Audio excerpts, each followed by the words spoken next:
একজন অবসরপ্রাপ্ত মানুষ যাকে দুনিয়া শুধু এক সাধারণ ফ্যামিলি ম্যান বলে চিনত, কিন্তু প্রশ্ন যখন তার ছেলের, তখন পুরো আন্ডারওয়ার্ল্ড কেঁপে উঠল।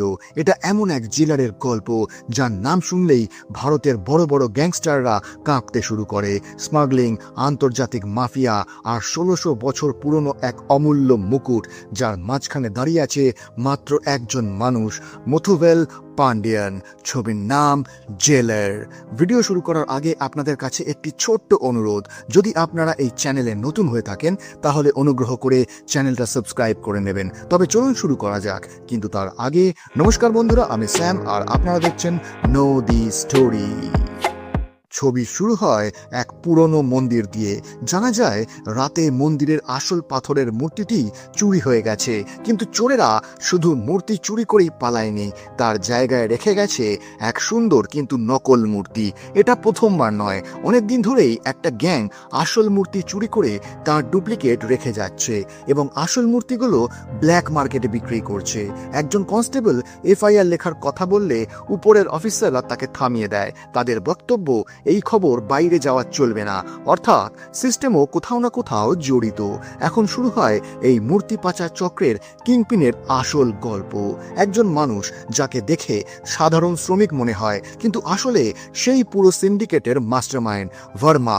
তার মুখ যতটা শান্ত, তার মাথা ততটাই বিপজ্জনক। নিজের ৩ জন লোককে সে এক বিল্ডিং এর ছাদে নিয়ে যায়। তারা আগে ভার্মাকে ব্ল্যাকমেল করার চেষ্টা করেছিল।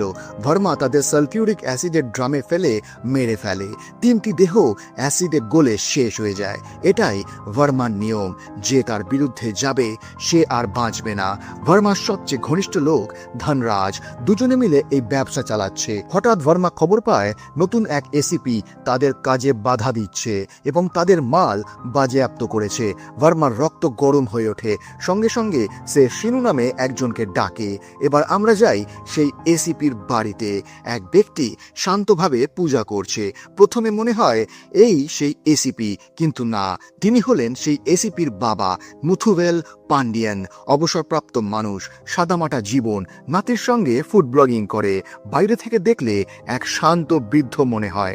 হঠাৎ কিছু গুন্ডা বাড়িতে আসে এবং তাকে ডেকে নিয়ে যায়। মুথুভেল বুঝে যায় বিষয়টা তার ছেলেকে নিয়ে।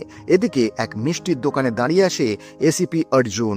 সেখানে সিনু তাকে শান্তভাবে থাকতে বলে, বেশি হিরোগিরি না করতে বলে। অর্জুন না মানলে সিনু হুমকি দেয়, তোমার বাবা আমাদের কাছে বন্দী। কিন্তু অর্জুন ভয় পায় না, সে সরাসরি চ্যালেঞ্জ ছুঁড়ে দেয়, তোমরা সিংহকে ছুঁয়েছ। তার আত্মবিশ্বাসে সিনুও কেঁপে ওঠে। তখন সে নিজের লোকেদের ফোন করে, আর ফোন তোলে মুথুভেল। সে জানায় ৪ জনকে সে পিটিয়ে দিয়েছে এবং তার পরিবারকে আর যেন বিরক্ত না করে। এতে সিনু ঘাবড়ে যায়। এরপর অর্জুন তাকে গ্রেফতার করে ভালোভাবে ধোলাই দেয়। এদিকে এক কনস্টেবল মুথুভেলকে জানায় তার ছেলে খুব বিপজ্জনক লোকেদের সঙ্গে লড়ছে। এখানেই জানা যায় মুথুভেল পান্ডিয়ান কোনো সাধারণ মানুষ নয়। সে একসময় জেলারের দায়িত্বে ছিল। শৃঙ্খলা, শক্তি আর ভয়ের আর এক নাম। অবসর নেওয়ার পর সে শুধু পরিবারের সঙ্গে শান্তিতে থাকতে চেয়েছিল, কিন্তু ভাগ্যের অন্য পরিকল্পনা ছিল। একদিন হঠাৎ এসিপি অর্জুন নিখোঁজ হয়ে যায়। ফোন বন্ধ, কোনো খোঁজ নেই। পুলিশ দপ্তরে হুলস্থুলু পড়ে যায়। ধীরে ধীরে সবাই ধরে নেয় হয়তো অর্জুন মারা গেছে। এই খবর মুথুভেলের হৃদয় ভেঙে দেয়, কিন্তু সে হার মানে না। এবার সামনে আসে তার আসল রূপ। শান্ত বৃদ্ধ ধীরে ধীরে তার পুরনো জেলারের চেহারায় ফিরে আসে। লক্ষ্য একটাই, ছেলের জন্য প্রতিশোধ। প্রথমে সে সিনুর কাছে পৌঁছয়, ড্রাইভার বিমলকে নিয়ে পরিকল্পনা করে, কিন্তু সিনু কিছু করার আগেই মুথুভেল তার কাজ শেষ করে দেয়, লাশ নদীতে ফেলে দেয়। বিমল তখন বুঝতে পারে যাকে সে হালকা ভেবেছিল সে আসলে ঝড়। এবার শুরু হয়ে গেছে যুদ্ধ। ভার্মাও চুপ থাকে না, সে জেলারের পরিবারের ওপর হামলা করায়। আইসক্রিম কিনতে গিয়ে নাতিকে মারার চেষ্টা হয়, কিন্তু সময় মতো জেলারের উপস্থিতিতে সে বেঁচে যায়।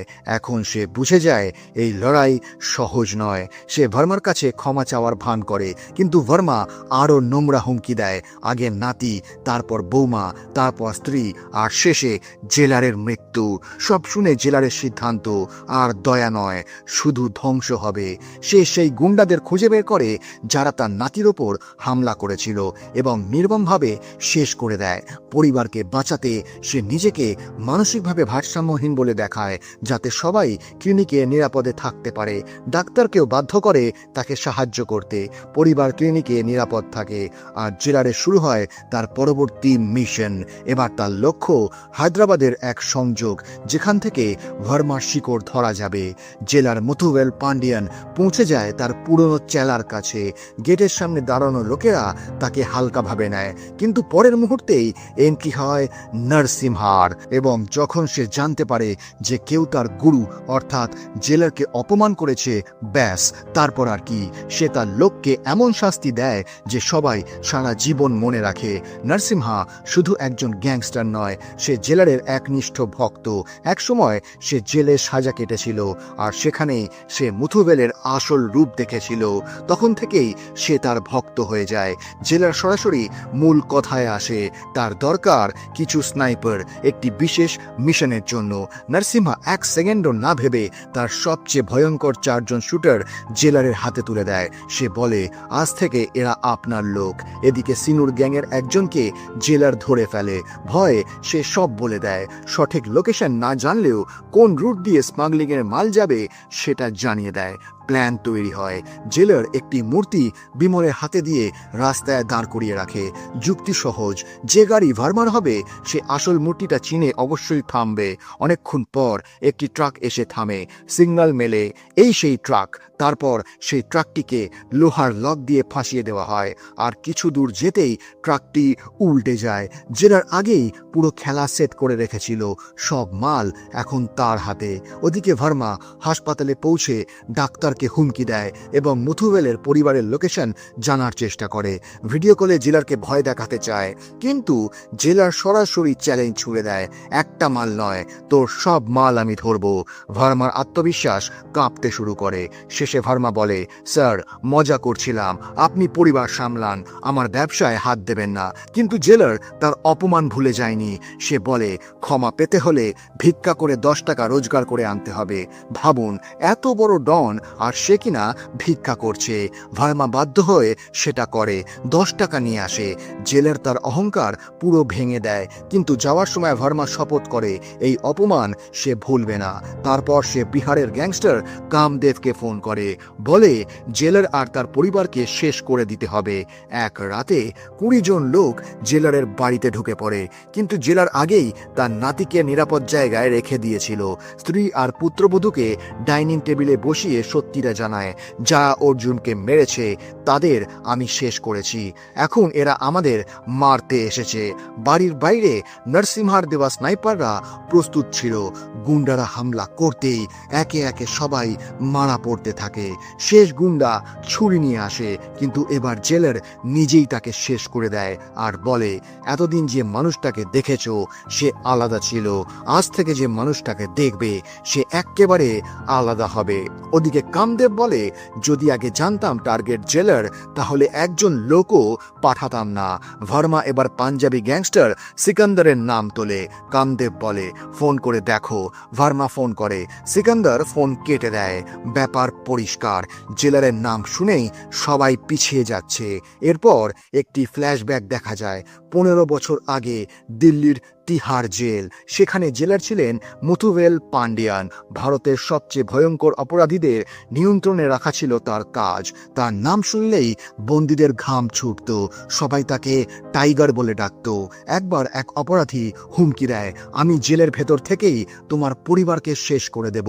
জেলার শান্তভাবে বলে, যাকে খুশি ফোন করো।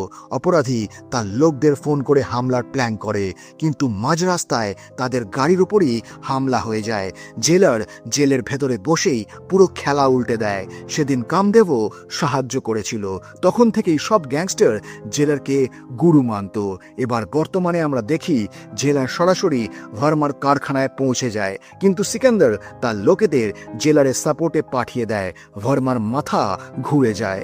জেলার তাকে ধরে ফেলে, মারতে যাবে এমন সময় ভার্মা ভিডিও কল দেখায়। স্ক্রিনে এসিপি অর্জুন। জানা যায় যায় অর্জুন মারা যায়নি। ভার্মা হুমকি দেয়, আমাকে কিছু করলে অর্জুন মারা যাবে। এখন জেলার বাধ্য। ভার্মা একটি শর্ত রাখে, অন্ধ্রপ্রদেশের একটি মন্দিরে ছত্রপতি শিবাজির একটি দামি মুকুট আছে।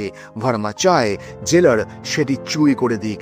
জেলার প্রথমে না করে, কিন্তু ছেলে বেঁচে আছে আর তার প্রাণ সবার আগে। সে পরিকল্পনা শুরু করে।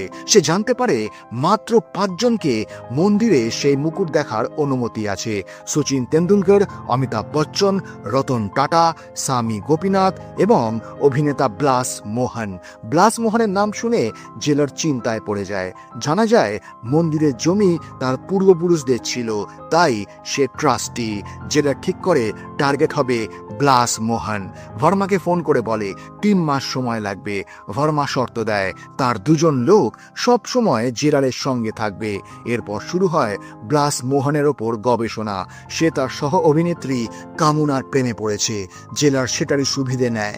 প্ল্যান তৈরি হয়। ব্লাস মোহনকে একটি নতুন ছবির স্ক্রিপ্ট শোনানো হয়, যেখানে একটি দৃশ্য থাকবে সেই মুকুট চুরির। পরিকল্পনা ছিল মুকুট চুরির দৃশ্য এতটাই বাস্তব হবে যে কারো সন্দেহ হবে না। তাই ছবির শুটিংয়ের নামে আসল মুকুট এবং তার সঠিক অবস্থান দেখানোটা জরুরি ছিল।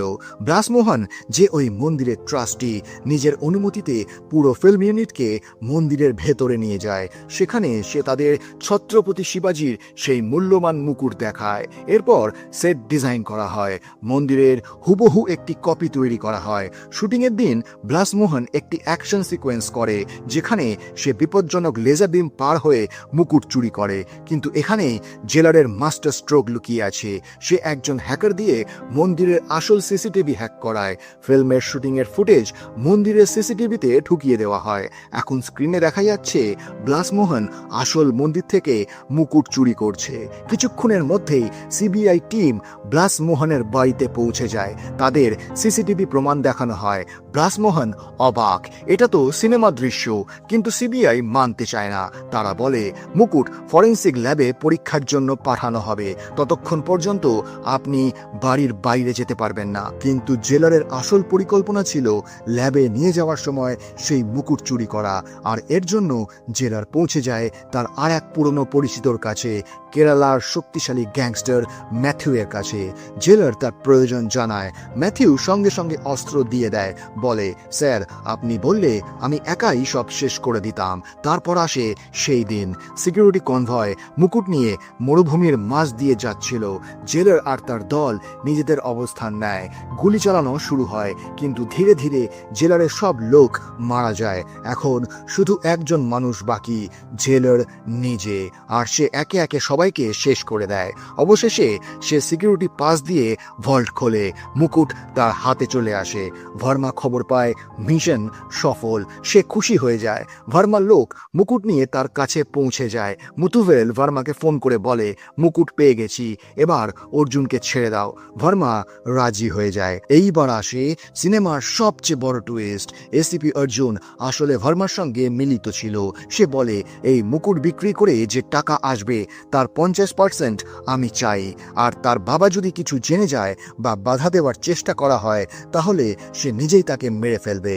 কিন্তু মুকুটে লাগানো একটি গোপন ক্যামেরার মাধ্যমে মুথুভেল এই সব কথা জেনে যায়। তার হৃদয় ভেঙে যায়। এরপর অর্জুন বাড়ি ফিরে আসে। তার বাবা স্বাভাবিক আচরণ করে। পুলিশের কাছে গিয়ে তাদের সাহায্যে মুকুট ফিরিয়ে আনার কথা বলে। এতে অর্জুন ঘাবড়ে যায়। সে বলে সে নিজেই গুন্ডাদের ধরে হিরো হবে। আসলে সে চাইছিল না তার বাবা এসবের মধ্যে জড়াক, না হলে তাকে বাধ্য হয়ে বাবাকে মারতে হতো। অন্যদিকে ভার্মা জানতে পারে মুথুভেল যে মুকুটটাকে দিয়েছে সেটা নকল, কিন্তু তার লোক তো সব সময় মুথুভেলের সঙ্গেই ছিল।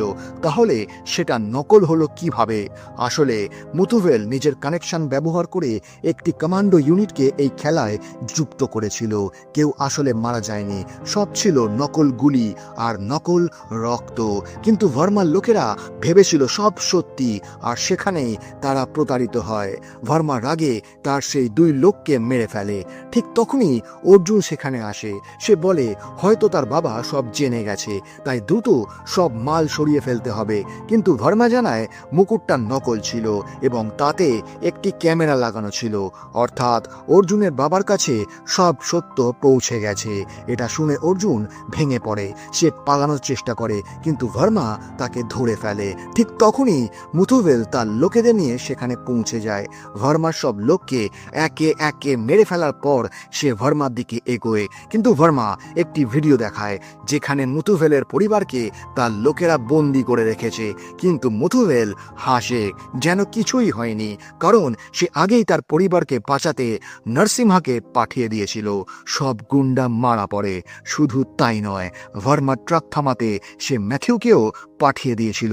সব ট্রাক ধ্বংস হয়ে যায়, অর্থাৎ চারদিক থেকে সে ভার্মাকে হারিয়ে দিয়েছে।